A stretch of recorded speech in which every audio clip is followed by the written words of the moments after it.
Hi, everyone. There's no competition in compliance, and the best way to prove it is to showcase your expertise for the benefit of your peers. I'm your host, Bill Coffin, and this is the Ethicast.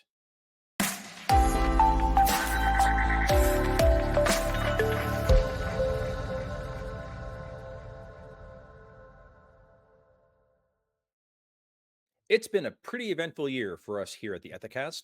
Thanks to everyone who has made this show such a success, especially our many new subscribers. Welcome to the show. We're so glad that you're here, and we're grateful for your time. When we launched this program, our mission was, first and foremost, to provide ethics and compliance practitioners with a venue by which they could share their expertise with the broader E&C community.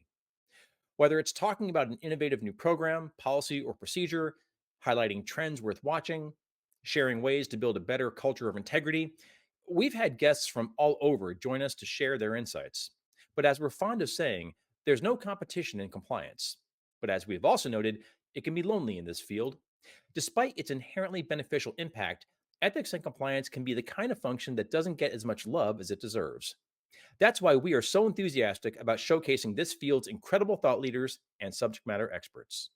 In particular, we have had a number of guests join us from the Business Ethics Leadership Alliance, or BELA, a global community committed to advancing business integrity that is comprised of senior legal, ethics, and compliance leaders representing more than 60 industries. Being a BELA member means being part of a community that shares best practices, expertise, and experiential benchmarking as folks share what is really moving the needle within their program. That's why we're going to take this opportunity to showcase just a few of the BELA members who've come on the show. They don't just represent best practices within their own organizations, they represent best practices within the ethics and compliance profession itself by sharing what they know in the interest of helping everyone advance business integrity. Bo Van Zeeland of SABIC shares how to secure ethics and compliance program resources, even when budgets are tight. Marie-Claude Dumas and Juliana Fox of WSP share some key indicators of an E&C program that has truly embedded itself within an organization. Craig Peterson of PepsiCo talks about how the company incorporates culture assessments into their program. And Katie Creasy of Uber explains how data analytics have made such a powerful impact on Uber's program. Enjoy. Everybody is fighting for program resources these days. I'm sure that's no different at SABIC. So I'd be curious to know, what are some of the ways that you build the business case for the resources that your program needs? Yeah, great question again. Yeah, also in our industry, yeah, we're under a economic recession, so SABIC is also now my department, particularly under headcount restrictions, recruitment restrictions. From that side, we also have to think about, okay, how do we smartly engage the people in the team that we have. I think ultimately, if you identify significant regulatory risks, for instance, compliance issues, you need to have the means, the resources, the team to identify and tackle those and deploy mitigation strategies. So you always will need to be, and that's also my responsibility, even to a board audit committee. You need to make sure that you're aware of those processes, you're part of those processes where the company strategy is set for the next so many years, operational transactions, that you have your people out there to identify risk. And then if there are significant risks, that you build your business case to tackle those and find allies in the company, in the several stakeholders that you work with, to bring your business case forward, that this may require additional resources, even if not with yourself, then with other people that are, reinforcing stakeholders. So with that, I think it's very important not to just, take a no if there is like a restraint on resources, but you have to find ways that you're making sure you're staying on the right side of the line, making your case, finding allies, bring it, and use your best way forward. And then if there are other alternatives, initiatives that you want to strive for, then obviously you need to be very smart and creative in solutions. I mean, the example that I've mentioned was the survey where okay, can we do this better, more efficient? We integrate, and other companies are maybe looking into artificial intelligence solutions. So that will take some investment upfront, but automation, artificial intelligence, those are ways where you can, where a lot of us in the compliance domain can still, find efficiencies, I'm sure. Well, Claude, it's so exciting and so encouraging to see a senior leader such as yourself lending such forthright support to the program. So I'd be curious to know, what do you consider to be key indications that the ethics and compliance program is effectively embedded throughout operations? It's really important to empower our ethics and compliance teams, right? And to have the business reach out to them. From, we're a project company, right? We do all kinds of projects. So to have the business reach out to our E&C teams right from the go no go stage to third party vetting all the way to the end of the project. If we want to establish a partnership with a different entity, do we have the right conflict of interest procedures to make sure that we do this fine? So do it in a proactive manner versus after the fact. So I think that's one really good indication. Of course, we have, like Juliana said, we have our speak up ratio. So our reports are increasing in Canada. We still have room to improve, but they've been increasing steadily for the past 3 years. So that's a good sign. Our employee survey tells us that our employees are comfortable to speak up. So that's the start, right? We first need to have that speak up culture. And then we also have metrics like compliance to training. So close to 100% of our employees did the training. But we don't just do the training. We actually have ethics and compliance moments to discuss, or case studies to discuss during management meetings or project meetings, real examples, so that employees and leaders can relate in these gray situation. This actually happened in Canada. It's not a random theoretical example. It's true. So I think that those are all elements that show us that the culture is there.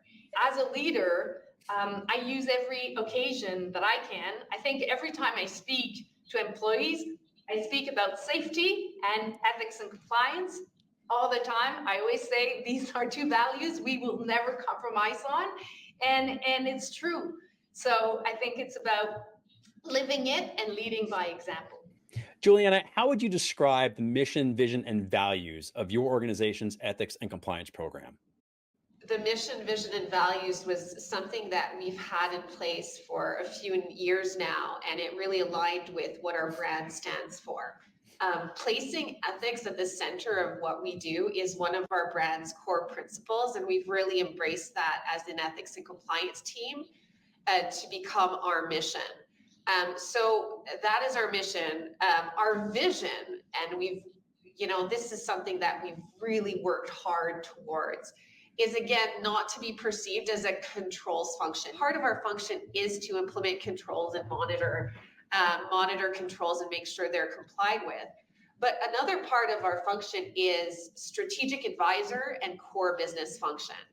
And it's really to make sure that the business sees us as that core business partner and involves us in discussions up front, that we were really able to make sure that the ethics and compliance message was considered throughout our operations. So that is really our vision, is to be a core business function, a core business partner to our operations. And finally, in terms of values for ethics and compliance programs, are usually centered on business integrity, respect, transparency, and those are certainly ones that we embrace here at WSP. In addition to our very strong focus on speaking up and on safety. Feeling safe in the workplace and safe to speak up is a key value that we are embracing at WSP. And of course, that the flip side of that is to have a very strong anti-retaliation policy in place. Those are the values we have adopted within our ethics and compliance program to really make sure that it lives and breathes throughout the organization. Juliana, my last question to you is what is a takeaway from your own compliance leader verification process that you would like to share with other ethics and compliance professionals? You know, there is no one size fits all ethics and compliance program, and that's really important to recognize. So it's really hard when you're running an ethics and compliance program to gauge the maturity level because you can't just look to what another company is doing and compare. Having Ethisphere come in, yes, it's a lot of work, but it's completely worth it because you're able to assess the maturity of your program. You're able to identify areas of strength and areas that improvements may be needed, and really tailor your strategy and your upcoming initiatives based on that Ethisphere report. From my perspective, it's an exercise that's necessary to have an independent third party come in and make that assessment for you so that you can be clear sighted in on which initiatives to focus on in the near future and long term. So for WSP, and I would assume for other organizations as well, these evaluations are really a key part of our journey to continuously improve the program. You recently underwent a formal culture assessment with Ethisphere. Can you talk about what your expectations for that were and what value you feel this has helped to build for PepsiCo? And perhaps one or two data points from the experience that you found to be especially helpful or enlightening. So this is actually the third time that we conducted the formal culture assessment, and our plan is to continue to do so on a 2-year cycle. We truly believe that we have a strong ethical culture, and the assessment is really a great tool to gather hard data to validate that belief, and also identify potential areas of opportunity to improve the culture. Also, when conducting the assessment every 2 years on an ongoing basis, we have the ability to monitor changes in the culture over time, which is a great tool. About the assessment itself, we feel that there's a lot of great things about it, which is why we've used it 3 times now. The questions themselves are meaningful and relevant, and they're organized in a great way to provide insight across the 8 distinct categories or pillars. The ability to see results across different demographics in the organization is also super valuable to us. One thing that we found really helpful this time around is, Ethisphere made some great improvements to the reporting and analytics and benchmark data that's available with the survey results. So this really allowed us to analyze the results across the organization in a great, robust way. Data analytics has become a key ingredient for a successful ethics and compliance program, but that means different things to different organizations. So, can you talk about how Uber has been advancing its own data analytics capabilities within the ethics and compliance department and why you consider it such a big win for your team and your E&C program? I think about the data analytics work we're doing in 4 sort of tracks. So the first one is to determine training enrollments. So we developed a machine learning solution that considers employee role, location, and management responsibility to assign a risk level. And then we assign training to employees based on that risk level. So employees with no elevated risk factors take our basic curriculum and we add courses from there. So employees falling in the medium and lower risk categories are assigned additional online courses beyond that standard training for all employees. And then employees falling in the higher risk category receive supplemental live training. And then the second track is to assess the effectiveness of our communications and what topics are really landing with employees.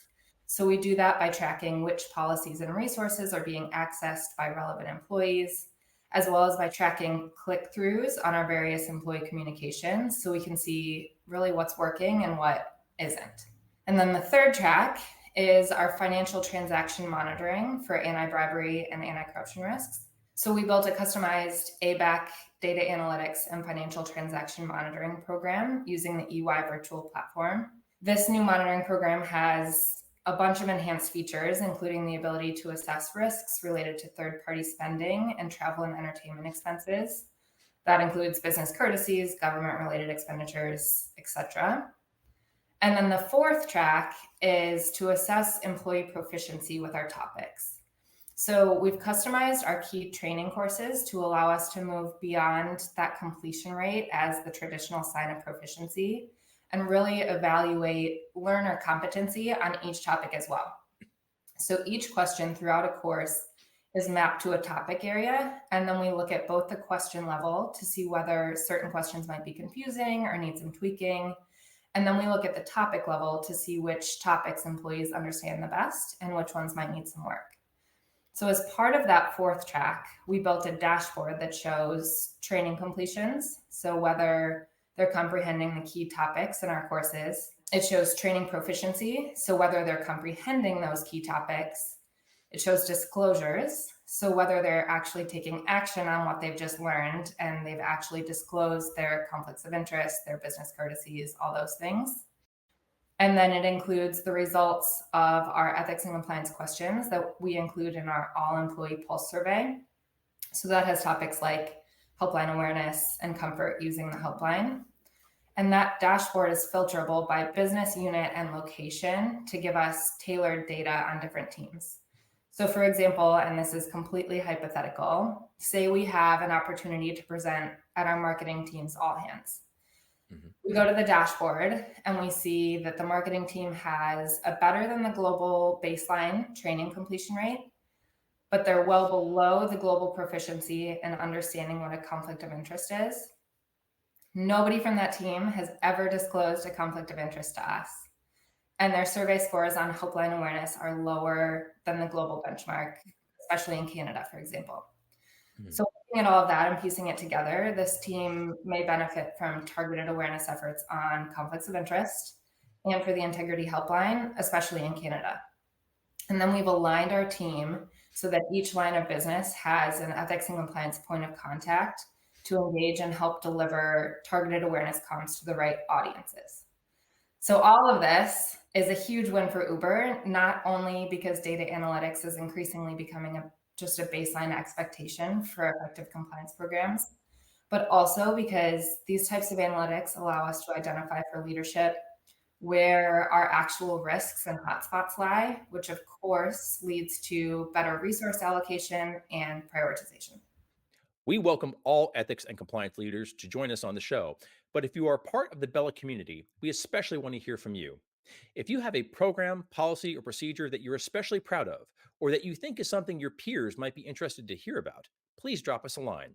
We'd love to give you the opportunity to show how your particular innovations and dedication to ethics and compliance are making the world a better place by advancing business integrity.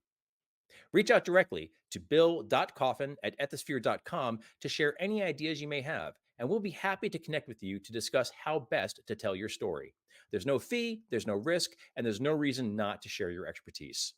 We look forward to hearing from you, but more importantly, we look forward to giving you the spotlight that you and your program so richly deserve.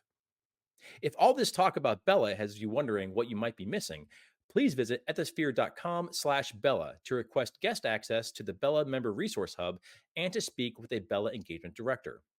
And if you have a specific ethics and compliance question that you'd like answered in one of our BELA Asks episodes, please be sure to use the BELA Concierge service, and we'll answer your question on this program just as soon as we can. I'm Bill Coffin, and this has been the Ethicast. For more episodes, please visit the Ethisphere YouTube channel at youtube.com/ethisphere. And if this is your first time enjoying the show, please make sure to like and subscribe on YouTube, Apple Podcasts, or Spotify. Thanks so much for joining us. And until next time, remember, strong ethics is good business.